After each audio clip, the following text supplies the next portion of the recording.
It is Wednesday, August 1st, 2018, and it is 3000 NFL Mock Draft, a Seattle Seahawks podcast with myself, Kenneth Arthur of fieldgoals.com and Rob Staten of SeahawksDraftBlog.com. And it is August 1st. It is Dogust 1st. It is the humidity and heat and football ramping up, training camp. 1 week in the books pretty much for the Seattle Seahawks in training camp starting last Thursday, and now they have an off day this Wednesday. And another thing is I've realized since we've started, editing these a little bit, and we haven't cut anything out. We don't cut anything out. But in terms of adding music and, some of the post-production stuff to increase the sound quality a little bit, I'm saying it's Wednesday, but most people are listening to this on Thursday morning. Just a minor note that I decided to start to add in there once. If you're confused about what day you're listening to this and if it's really live, well, it was never live. This is me rambling and contributing nothing at all to the podcast. But you know what? I do it every week. The podcast, that is, not contribute nothing. I hope I contribute something.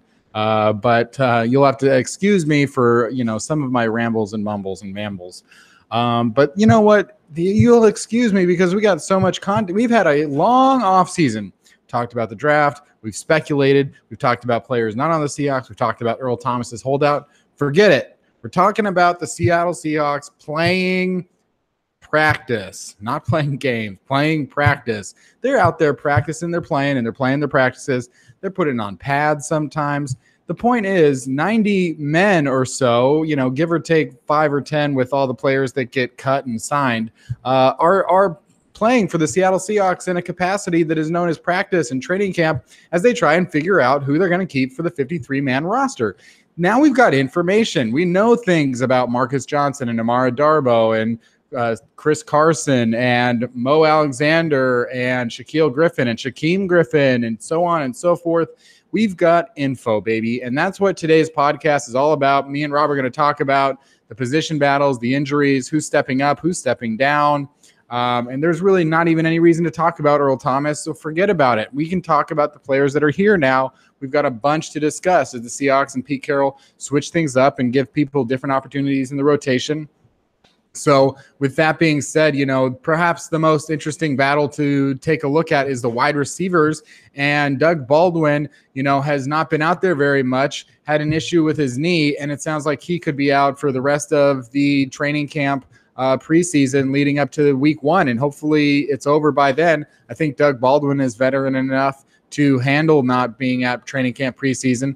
But hopefully it doesn't linger into the season, whatever his issues are. And with his knee and his leg and all that kind of stuff, that he'll be able to go for week 1. But what it does do is give more opportunities for the guys that are competing. They had 14, I think, wide receivers in camp, and we only knew really a couple of them that we expected to make the final roster. But even that has become more shaky and hard to understand, or at least parse together. What we do know is, that Tyler Lockett is still, likely going to be out there as a starter. But Marcus Johnson is one guy who has been talked about a lot over the last week, has contributed and made some nice plays out there as a wide receiver. And other guys that we haven't seen as much of, like Brandon Marshall, because of, him recovering from offseason injuries. And I think David Moore has missed a little bit of time. So, Rob, looking at it now, we have a week of training camp. We've got these guys, these receivers out there vying for the affection of one Russell Wilson, or maybe one Alex McGuff, or maybe one Austin Davis. Yeah, they're vying for different quarterbacks' affections.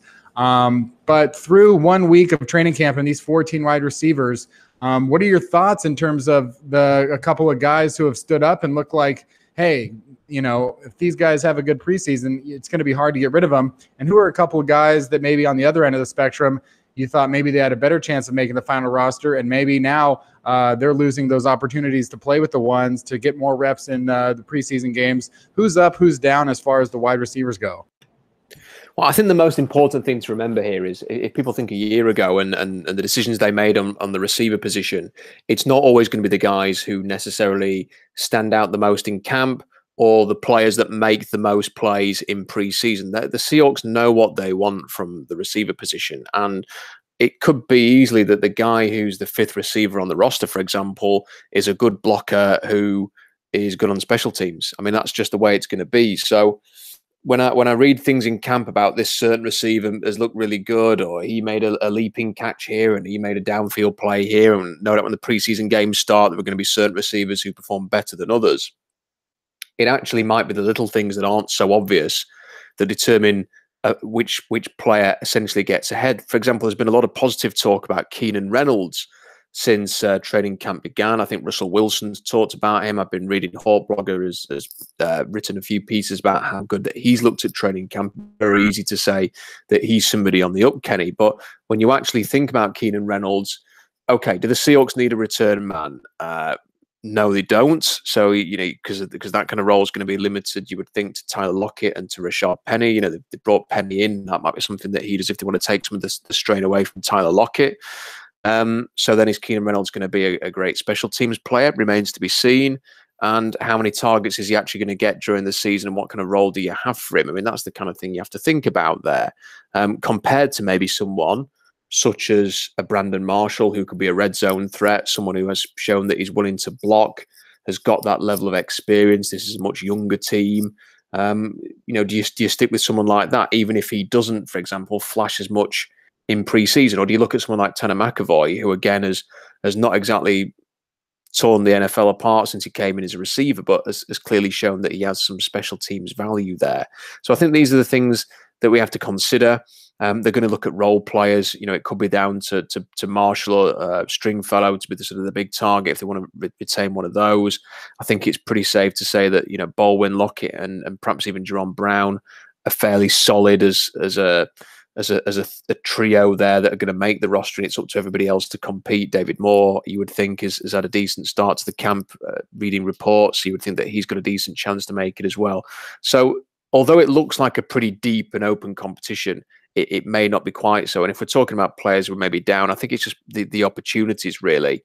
So I don't know. I mean, is someone like a Grayson, a Scott, a Brace who's come in, are they going to have a real opportunity to get on this roster? I'd be a little bit surprised. They're going to have to go above and beyond in order to make it. And I think the Baldwin injury, just a quick final point on that, Kenny, I think the good thing about the Baldwin injury is that I don't need to see Doug Baldwin playing in preseason or at training camp. I'm sure you don't.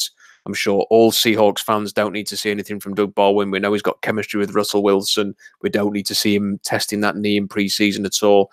I would quite happily see most of the starters just standing on the sideline during training camp, and especially the preseason games. I don't think we want to see another George Fant style injury in preseason. I hate the fact that there's 4 preseason games. I wish they would reduce that. I wish they would just make practice more of a feature during this month, just have a couple of games. I don't see why there's 4, and I don't see why teams play a lot of their starters for fairly long periods of time in those 4 games. I think it's a better chance to sort of test out the deeper parts of your roster there. So I'd quite happily see a few more stood next to Doug Baldwin there, nursing a little knock or an injury, getting ready for week 1, because that's the most important thing. But while he's out, it is going to mean more reps, more opportunities for these players in the games, in training camp. And I'm very much looking forward to that preseason game to see who has the best chemistry initially with Russell Wilson and then with the other quarterbacks on this roster, Davis and Magoo. Well, one of the other skill positions, perhaps, some would say the only other skill position, if you're including tight ends with wide receivers, is running back. And of course, some, I don't know if I want to call it controversy, but just the way that people talk about, well, if Chris Carson starts over Rashad Penny, it means something. And it really means that the Seahawks wasted their first round pick again, and they don't know what they're doing. And it's crazy and yada, yada, yada. I mean, I'm pretty sure I would say, if I had to take a guess, if someone asked me what I thought, if they had posed to me a question of, do you think Pete Carroll is aware of who Chris Carson is? I would have, and did you think he was aware of who Chris Carson was in, April? I guess, I'm not a detective, but, I probably, without even doing any detective work, would have said that, yes, Pete Carroll probably is aware of Chris Carson as of April, before they drafted Rashad Penny. I know that I was, so I would certainly hope that Pete Carroll did. And I know that my opinion of Chris Carson was that he was a starter level running back, and they still drafted Rashad Penny. So I'm pretty sure they drafted Penny believing that Chris Carson would come back healthy. and looking like a starting running back, and that there was a plan in place from the beginning. And even at the time that they drafted Rashad Penny, when and Rob, how I feel about first-round running backs, but even I could come up with a verifiable justification of drafting a running back in late first round because of the way that it gives you so much. It does give you those options to say, like, hey, if we're going to have a running back, because, hey, every team does. If we're going to have a running back, we might as well get one that we think is going to be one of the top 5 or 10 in the league, and use him for the entirety of a 5-year contract, because you do have that 5th-year option. And then, and he'll be cheap. I don't ever agree, obviously, with Saquon Barkley, and we don't need to get into that because there's a different price point for Saquon Barkley. But I do think, okay, fine, whatever. At the end of the first round, that's what they've done with Rashad Penny, and it has to come in place with a plan, I think, of living in a 2018. And I hope that other people commenting on Twitter and the message boards and whatever understand that we are living in the era of running back in 2018. Or maybe you want 2 of those guys or 3 of those guys. It's acting like they are different positions in the same position, just like wide receiver would be. But some people think, hey, if Rashad Penny isn't the quote-unquote starting running back, which really doesn't even need to exist, but if he wasn't the quote-unquote starting running back, it would be a bad thing. Chris Carson looks great. Chris Carson looks like a starting running back. Chris Carson looks like a guy who could be out there with Russell Wilson on the first snap of the game, and I believe that's okay. But as far as Rob is concerned, I'm asking you now, Rob, how do you feel about the running back competition? Do you feel much more positive about the running back situation now than you would have, I guess, a year ago, of course? And a year ago, they were looking at Carson, Eddie Lacy, Thomas Rawls, CJ Prosise, and we've got those backups as well. We don't have any significant injuries that I'm aware of at the running back position. So, just enlighten us as well. Rob, from your perspective, the running back competition, the situation, how do you see it? What do you like? Is there anything you're concerned about? Well, I think the conversation surrounding the running backs this week has reminded me of one of the frustrating things about training camp, that people start having opinions and making judgments based on the first week of camp. Now, if people were doing that in 2012, then Matt, I think I'm right in saying that Tavares Jackson got the first snaps at quarterback, Matt Flynn got the second bunch of snaps, Russell Wilson was the number 3 on the depth chart initially to start training camp in 2012. And we know how that ended up. So the fact that Chris Carson started the session of training camps as the number 1, given that he was the best running back on the roster last year, not a surprise. Is it a surprise that CJ Prosise, who's been with the team, this is his 3rd year now, and looked a very accomplished running back in his rookie season? We barely saw him last season, of course. Is perhaps a little further along than Rashad Penny, and therefore he's getting the second bunch of snaps? No. Is that a surprise? Not at all.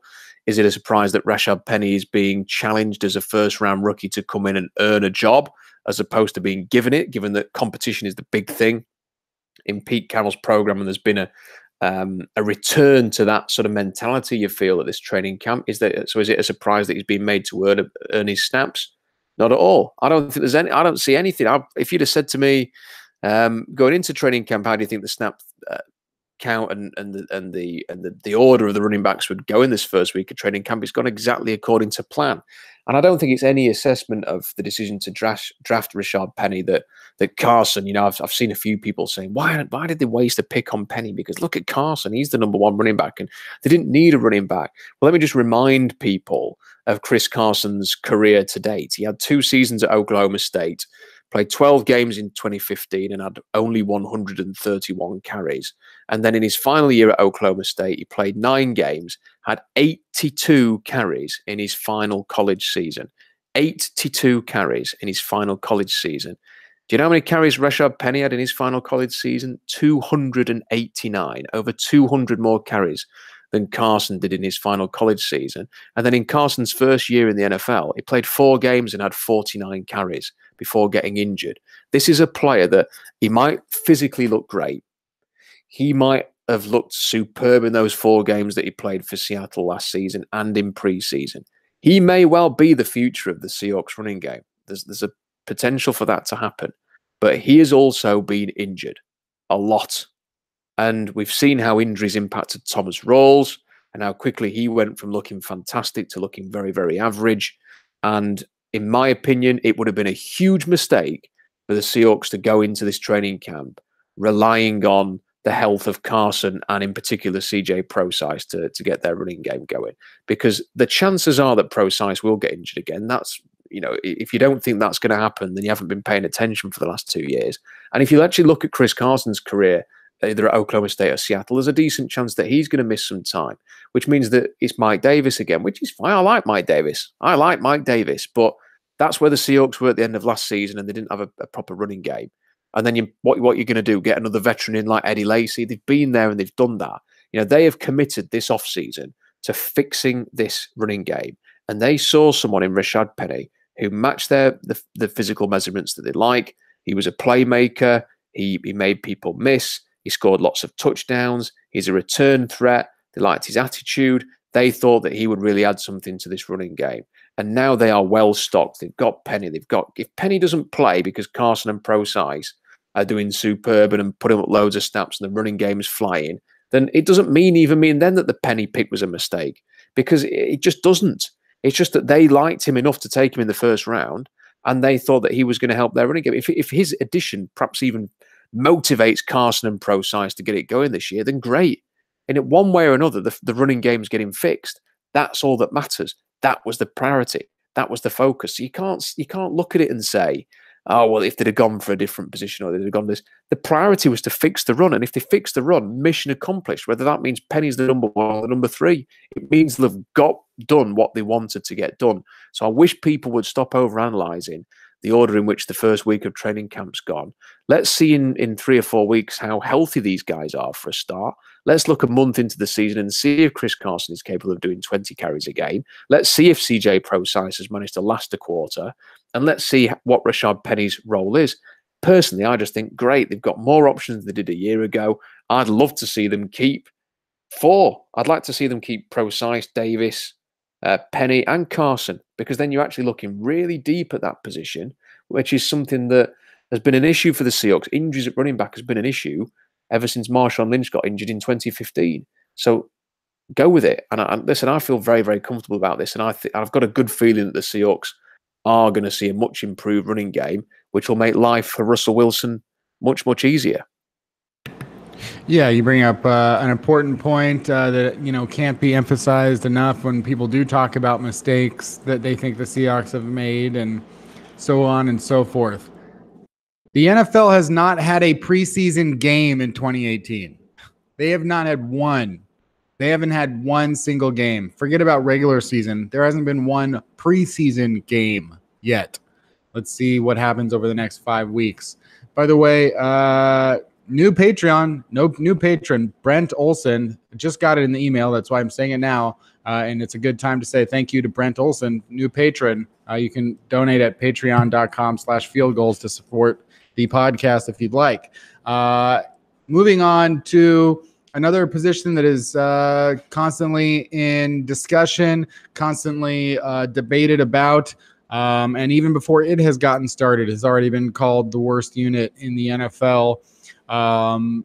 Perhaps, again, for whatever reason, the offensive line, where they should have an upgrade with Dwayne Brown that they haven't had since Russell Okung was the left tackle, Justin Britt at center. And then certainly there's been movement at right guard with DJ Fluker, Jermaine Ifedi. And then today on Wednesday, the team signed J.R. Sweezy. So there will be more competition for sure at right guard and right tackle. We'll see what happens there. And then left guard, Ethan Posich. So they've got things moving there. And, they've been slowly bringing along George Fant, who I believe they're still looking at as a left tackle. Obviously, with Dwayne Brown signing an extension this week, and we haven't talked about that, obviously, but Dwayne Brown signing a 3-year extension this week, the team does not expect George Fant to win that job in the near future, but they do want to see maybe where he does fit in, even if it is in a backup role. And we've got Jamarco Jones and Isaiah Battle working at right tackle recently. So, Rob, any thoughts that you have? This is Mike Solari's first year back with the Seahawks, taking over Tom Cable after all those years of people complaining about Tom Cable and wanting him fired and wanting him replaced. And now Mike Solari is here. But through, it's difficult to assess the offensive line when they aren't wearing pads. In that first week, it's hard to assess anything going on. But we do know, hey, well, okay, maybe the coaches are favoring this guy. Maybe they're not so much favoring this other guy. There are things to consider as they figure it out. And the signing of J.R. Sweezy, does this mean anything to you? Is it just a nice way for them to bring in a veteran that will be able to give them some competition because they like competition? Or, are you more or less concerned about the offensive line than you were over the offseason? I think that, I mean, obviously I've got no basis for this. This is just a hunch that I've got on this, but I suspect that maybe there's a bit of concern about DJ Fluke. And maybe, I mean, this is a guy who has had a lot of injuries in his career, a lot of health issues so far. He was cut by the San Diego Chargers when they were San Diego and went to New York, had a decent year by all means. I think he was hurt a little bit during his time in New York as well. And then when he reached free agency, he had a nice cold market, and the Seahawks were able to sign him on an absolute bargain.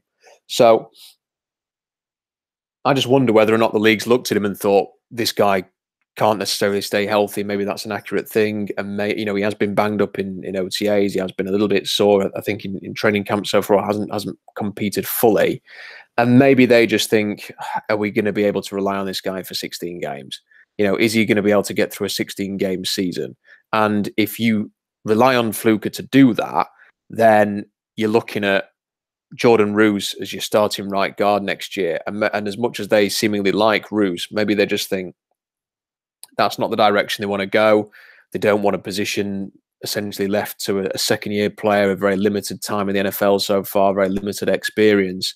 And possibly with J.R. Sweezy coming in, this gives them an opportunity to look at him, see if he's a better option than Fluke, or somebody who might be more likely to stay healthy. I mean, Sweezy's had his own injury issues in Tampa Bay. And it might just be that if they've given themselves an alternative option there, that it could essentially be either Fluke or Sweezy that go in as the experienced right guard this season, and they'll make a decision when it's time to make a decision on these two. I suspect that's the way that they're viewing it. On the whole, I'm quite glad that they're at least considering every option on the offensive line. It's an area that we're all desperate to see the Seahawks take a step forward in. I do think they've got a lot of decent options there. I think there are reasons to be optimistic a little bit about it. I mean, you look at Dwayne Brown, a full offseason for him there. Justin Britt as an accomplished center. You hope that Ethan Posic's going to take a step forward as left guard this year. There's no reason to not think that's possible. We still have to see it happen, but got to be optimistic there. They spent a second-round pick on him. You hope that Jermaine Ifedi with a new coach can take a step forward, and we've talked about the right guard position as well. And then you've got a bit of depth there. George Fant as the left tackle. They seem to be having a decent look at Isaiah Battle as possibly a reserve right tackle. Jamarco Jones is still in there. You've got Odambo as a backup guard, and like Roos. So I like the fact that there's a decent load of competition there. But also there's an idea of the kind of starting five that they want to roll with. I think this is moving in the right direction. I enjoyed Solari's press conference the other day. Just seemed to be talking at 100 miles an hour, was throwing out words that just didn't make any sense, but I kind of liked it. He's definitely kind of an old school guy. I think it's fascinating. It's really interesting to see how Schottenheimer and Solari are going to change this offense, see if they can have a positive impact there. I hope that it moves things in the right direction. I sense that it probably will in the running game. We'd also have to then see how that knits together with Russell Wilson. We've only ever seen Russell Wilson with one offensive coordinator, and that's Darrell Bevel with the help of Tom Cable. Let's see how the new pairing will work to supply Wilson with options. We have to see that. But I think as much as people want to be down on that offensive line, I'm quietly optimistic they might just sort it out this year and become an average unit.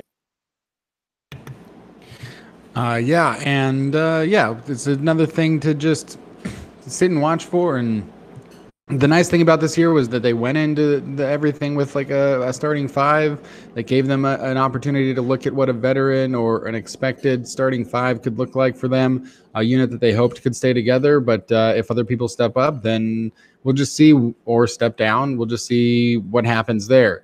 Now, the offensive line, I like to think of them as a group of players that stop the defensive line. Sure, they might stop other players from time to time at other positions, but for me, my kind of football, they're in the trenches, okay? And the trenches in the NFL and in college football sometimes, in high school, It involves guys on the offensive line and the defensive line. That's Kenneth Arthur's opinion of the day. So on the defensive line for the Seattle Seahawks, that means that these guys, they got to block another group of guys. And that group is including a lot of guys that don't really have the cachet to be believed to start in the NFL as pass rushers. And that's Kenneth Arthur's truth of the day. Deion Jordan injured. Not sure when he's going to come back. A concern for sure that Deion Jordan could miss the start of the year, dealing not just with a knee injury that required surgery in the offseason, but other injuries that have popped up since then. Frank Clark not practicing, and the Seahawks needing to go with some other options at defensive end, like Marcus Smith, who I think was missing some practice recently as well. Barkevius Mingo, who they really want at linebacker. Jake Martin, who, the rookie 6th round pick, also a guy that was thought to be maybe a linebacker. And sure, they can mix that around, and maybe linebacker, defensive end doesn't carry that much of a difference one to the other. But Rob, we've already been talking about how pass rush is probably their biggest weakness this season. And, it just seems to be getting weaker and weaker as every training camp day goes, which even that makes you even more concerned, perhaps, as I was, going back to the whole trenches talk, that this offensive line, could they be having difficulties even with the backups of a pass rush unit that wasn't supposed to be that good?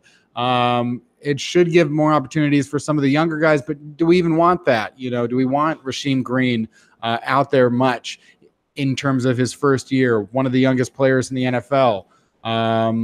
And a lot of people have talked about how he's looks a lot like Michael Bennett, but he sure is not as old as Michael Bennett and doesn't have that many years of experience in the pros under his belt. And I think, had some issues at USC that, still need to be corrected. And you want to spend this year maybe working on correcting those. So, Rob, it does seem like perhaps this could be the most dire situation for the Seahawks. Can you find any grain of hope, a beacon of light within the Seahawks pass rush, a defensive end, a linebacker outside, which doesn't really affect them as much in terms of pass rush? Can you find anything a positive in there, or is this something that's likely going to bother the Seahawks all year long? I think it's a massive problem, and this is the biggest weakness in the team. I would always back Pete Carroll to put a secondary together and make it competitive. That's just what he does, and has consistently proven that. But the pass rush is a big, big problem, and it's concerning for Deion Jordan because throughout his career he's had injury issues. You just wonder if this is his story. Whether he's got all the talent or the physical potential in the world, but he's just not going to be able to stay healthy, and it will be a real shame if that proves to be the case. It's a lot to ask of Rasheem Green to come in and contribute a lot this early in his career, and it's the same for all of the other rookies that have come into the team right now.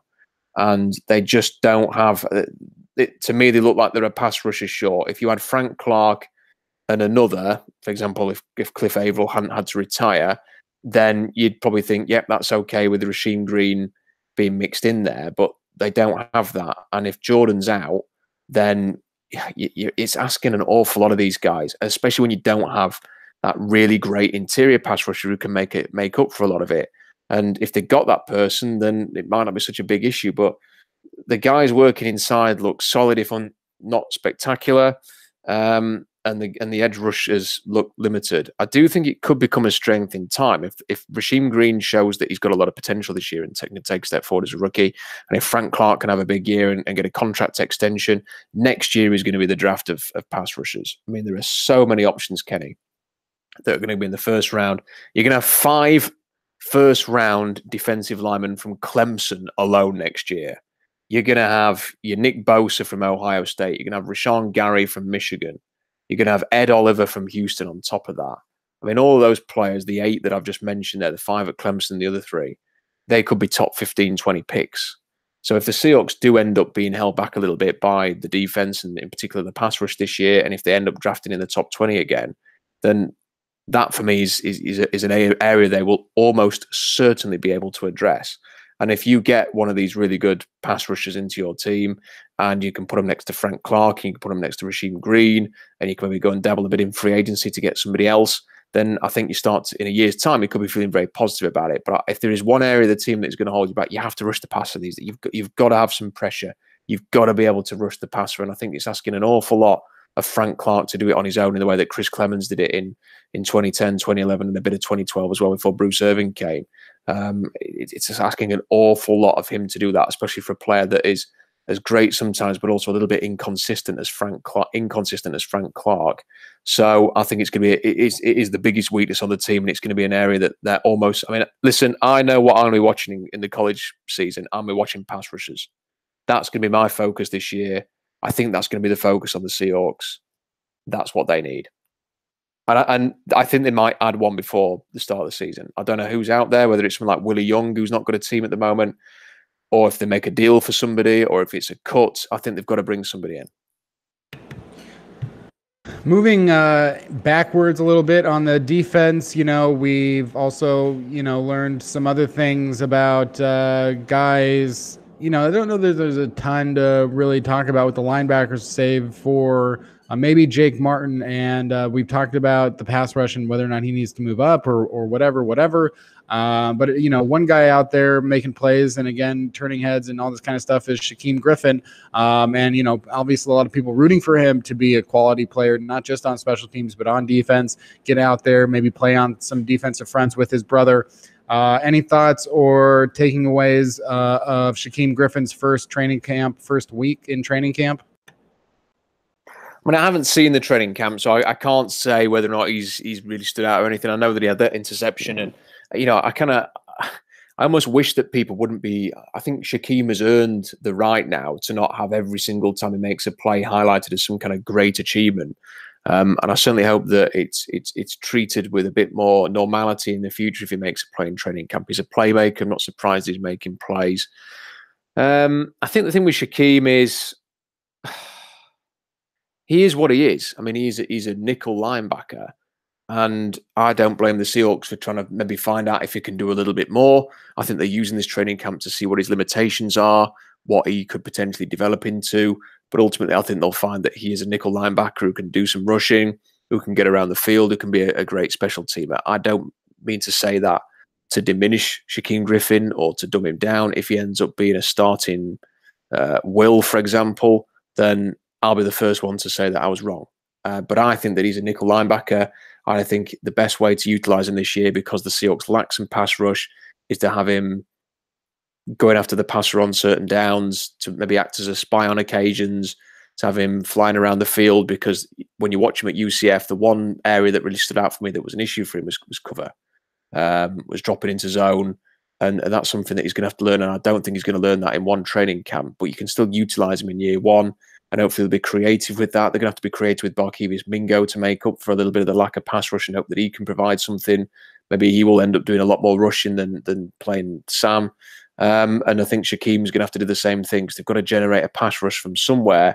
And if it's not necessarily going to come from that front, they're going to have to be creative with their linebackers. And seeing KJ Wright doing a few pass rush moves as well during training camp and some of the footage they showed, I wonder if maybe they'll look to do that and maybe get KJ involved more in those rushing situations. Maybe continue to blitz Bobby Wagner a little bit more. They were blitzing the slot cornerbacks Coleman and blitzing Griffin as well on one of the plays too towards the end of the season. Maybe some of those corner blitzes are going to come into play again this year to try and generate a pass rush. They've got to be creative with it, and I can imagine them using Griffin in that way to get some pressure. And in the secondary, the Seahawks, we expect Shaquille Griffin to be a starting cornerback, of course. Justin Coleman to be out there a lot. Byron Maxwell. They reportedly are interested in Dominique Rodgers-Cromartie as a cornerback veteran out there. But the more interesting stuff in the secondary, perhaps, being the safety spots where Bradley McDougald is all but assured to be a starting safety. We just don't know if it's going to have to be at free safety or strong safety, depending on the status of Earl Thomas over the next 5 weeks. And if he comes back before week 1 and is able to start by week 1. In the meantime, they've been mixing guys around. In the first couple days, Maurice Alexander, or Mo, as some people call him, Mo Alexander was recovering from some stuff, and so they had, one day they might have Delano Hill out there, Tedrick Thompson out there. Mike Tyson has moved back to safety, but for the most part, these have been the guys. And then Mo Alexander comes back, and it seems like the veterans of Bradley McDougald and Mo Alexander could be the ones that they favor at this time if they need to without Earl Thomas. But we'll see. There's another 5 weeks to go. There's 4 preseason games to go. We'll find out if Earl Thomas even does come back. And all expected that he probably will come back. That's what I expect for sure, that Thomas will come back, and it'll just be Thomas and McDougald.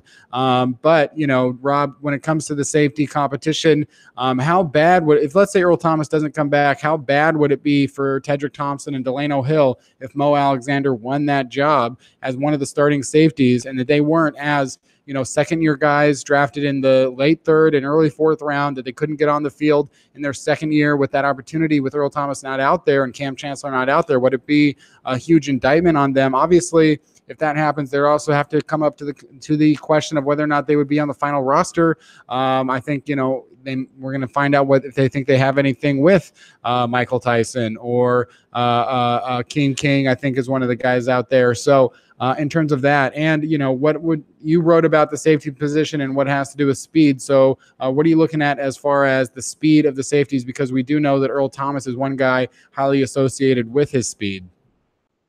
Well, I think it would be a major problem if Delano Hill and Tedrick Thompson lost the job to Alexander, because it would suggest that, like you say, that 2 years into their career, they've not been able to, even with Earl Thomas and Cam Chancellor potentially out of the picture, they've not been able to, as 3rd and 4th round picks, have worked their way into this. And given the level of coaching that they've had in the defensive back room with Chris Richard and with Pete Carroll, previously with Richard, of course, now he's in Dallas. I mean, you would just, that would be an issue. And the Seahawks have not really suffered these kind of issues before with defensive backs. They've generally done quite a good job with them. So it'd be disappointing. I think they were banking on these two having an impact. So there still is time for them to have an impact. We're talking about a scenario where they don't win a job. I still think that when all's said and done, it'll be Earl Thomas and Bradley McDougald who are starting at safety. I just don't see a situation where, listen, Earl Thomas can hold out for as many weeks as he wants. He's only going to cost himself money, and he's going to have to come back at a certain point of the season if he wants to accrue a season. So I don't think that sitting on his backside watching the Seahawks for weeks on end, then coming back towards the back end of the season is necessarily the best thing to do. I think, unlike Dwayne Brown, he's playing in a position where the market's a little bit colder at the moment. There's always teams looking for left tackles. I'm not sure that anyone's going to jump in midway through the season and bring him in.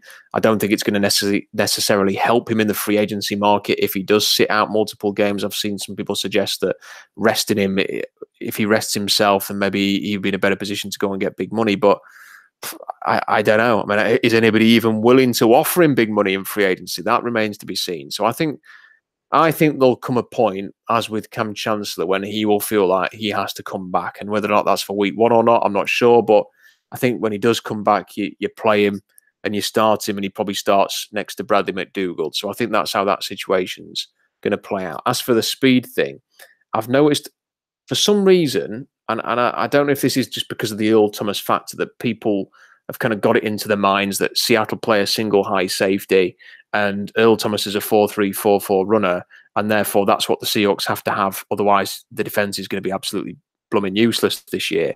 And I don't understand why that mentality has come in. The Seahawks drafted 14th overall in 2010, and they allowed the Eagles to move up to number 13 and thought that the Eagles were going to take Earl Thomas. They took Brandon Graham in the end. But the Seahawks were not exactly busting a gut to get Earl Thomas in that draft. They weren't making sure that they got Earl Thomas. They were almost willing to see him go to Philadelphia. And if Philadelphia had taken Earl Thomas in that situation, they needed a safety that year. And I think they took Nate Allen in round 2.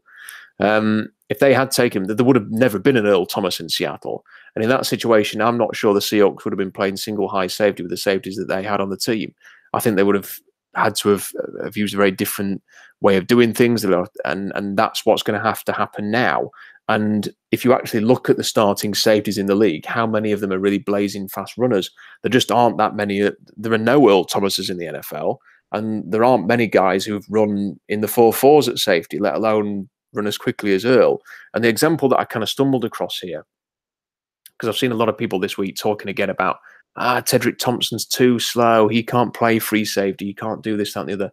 I mean, these are clearly people who didn't watch him at Colorado, by the way, because at Colorado, he was a real playmaker. He was one of the few players before last year's draft that really jumped off the page for me. And we wrote a lot about Tedrick Thompson, talked a lot about Tedrick Thompson. I really liked Tedrick because of his playmaking ability. And it was a surprise that he ran a 4.60 because of the range that he showed from free safety and the number of interceptions that he made. He was a playmaker. He got around the field, so it was surprising that he didn't run faster. But he ran a 4.60, and then you actually look at a situation. Look at Dan Quinn's two safeties in Atlanta. So Dan Quinn, who's come, from a Pete Carroll protege, has been using two safeties, Ricardo Allen and Keanu Neal, who ran a 4.61 and a 4.62. So they actually ran, fractionally slower times than Tedrick Thompson.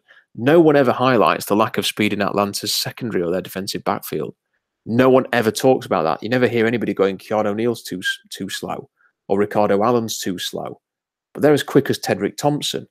So it goes to show that even though the Seahawks may not necessarily have Earl Thomas, they don't need a 4.3 or 4.4 runner to put competent safety play on the field. You just have to tweak the scheme slightly so that you're not just leaving one guy in a load of space asking him to cover 1/3 of the field. It's just that's not going to happen when Earl Thomas isn't there. You perhaps have two deep safeties. You minimize the amount of space that they're having to cover. It's quite simple. And I think Tedrick Thompson is enough of a playmaker that even if you do give him just a smaller amount of the field to cover it, he will make plays for Seattle. I think there's a decent chance of that. And I think if you do put him in maybe a too deep look and not put too many demands on him in terms of his speed, then he can have success. And I'm actually quite interested to see how he gets on in preseason this year and to see if he's taken a step forward from last year. And I don't think speed's a big issue. And just another quick word on speed. So Keanu Neal's a 4.62, Ricardo Allen's a 4.61, Harrison Smith, who many people will say is the best safety in the NFL, or at least the second best safety after Earl Thomas, ran a 4.57. So he's only just quicker than Tedrick Thompson. And Jamal Adams, who went in the top 10, was a 4.56 runner. So none of these players are that much faster than Tedrick Thompson. So I think it's a bit of a red herring to talk about speed at safety. Yeah, and we are doing our best to talk about the 1 week of training camp and knowing that this is so exciting because we do have stuff to talk about in terms of players on the field. Unfortunately, most of the news it feels like that comes out that's worth something is bad news, like Deion Jordan, like Doug Baldwin, and just trying to figure out when those guys can come back and be a part of practices and games and that kind of thing. But, we are finding things out. We are mixing it up in terms of maybe having an understanding that, maybe Marcus Johnson can take this opportunity to make the team and become a receiver and not just a special teams player.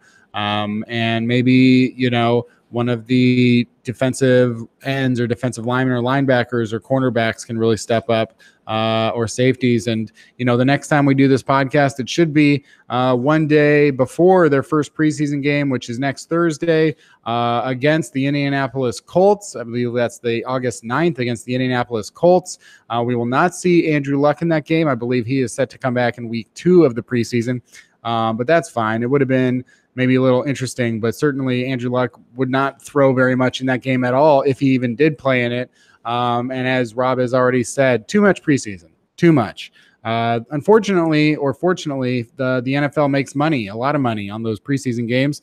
They sell out. People watch them on TV. That's how much people are invested in the NFL and how much they want to watch it. And so that's where we stand. In a week from now, it'll be 1 day before their first game against the Colts. And, what we will learn in that first game against the Colts, tough to say. Again, most of the big news that comes out of preseason games is injuries. And we don't know necessarily anything based on how Alex McGuff does, in a half against the Indianapolis Colts second and third string defense. It's just going to be, we'll figure things out. But Rob, but before we wrap up the show this week, we have 1 week of practice and training camp before our next podcast, which will be leading into that game. What would you like people to watch for? What will you be watching for in terms of the positions, the players, the names between now and next Wednesday? I think for me, it's to keep an eye on how the Seahawks approach the defensive line more than anything. Is anybody making a push there? Is there any news on? I mean, it's been pretty quiet on the defensive line. I've not heard much about whether Poona Ford's having a good time. There's been a little bit of focus on Rasheem Green recently, and he's had a decent start by the sounds of things. But who is taking a real step forward here is what I've been looking at. And is there any update on Dion Jordan's situation? And is anybody going to come in that they're going to look to sign? Is there a veteran out there that they could bring in? Is there a deal that they could make to bring somebody in to provide a bit of extra competition there? I think for me, Kenny, I think the secondary situation will play its way out. If they sign Dominic Rodgers-Cromartie, they often do bring in a veteran cornerback and give him an opportunity. I mean, it was Brock last year, wasn't it? Winfield in the past, they do bring in like a veteran corner every now and again and have a look at them. So that could be another option there. I don't worry about the secondary. I know that this team is very good at putting secondary players together and putting a functioning secondary. I like the linebackers. I think the offense is fine. I don't have too many issues there. I think what will determine whether or not the Seahawks can have, kind of an average or decent season or a really good season is how are you going to generate your pass rush? And I think that's going to be the key thing for me is to hearing good reports on the defensive line. Is anybody else going to come in and add to the numbers there? That is the big thing that I'm going to be focusing on this week and pretty much every week until the end of the preseason. I think this is going to be the year of the defensive line for the Seahawks. Either someone is really going to emerge and it's going to be very exciting and it's going to solve a few issues there, or we're going to be talking about the lack of pass rush most weeks after the games. We're going to be talking about a lot of college pass rushers inside and out that potentially could be drafting, and we're going to be spending a whole draft season talking about who are the pass rushers the Seahawks could be interested in. Absolutely, and that's what you can expect next week when it'll be August the 8th, 2018, although you may be listening to it on Thursday the 9th, 2018, the day of the Seattle Seahawks' first preseason game of 2018. You can subscribe to this show on iTunes by finding Seaside Chats with Kenneth Arthur. Even though this show is called 3000 NFL Mock Drafts, it's not at all confusing. I write for Field Goals and Rob writes for Seahawks Draft Blog, and we come together for this podcast once a week. It's 3000 NFL Mock Draft. You can follow Rob on Twitter at Rob Staten and me at Field Goals. And you already know that. You're probably a regular listener to the show. Tell a friend. The games are coming. The season is right around the bend. You guys can trust this show to be there for you, talking about the Seahawks. And I'm sure one of these days we may even talk about the 2019 NFL draft. We're still there sometimes, obviously, talking about draft stuff. Are we going to talk about Urban Meyer? Who knows? Probably not. Not today for sure, because I'm wrapping up the show. But this has been 3000 NFL Mock Draft, a Seahawks podcast. You know what? Come back next week for a brand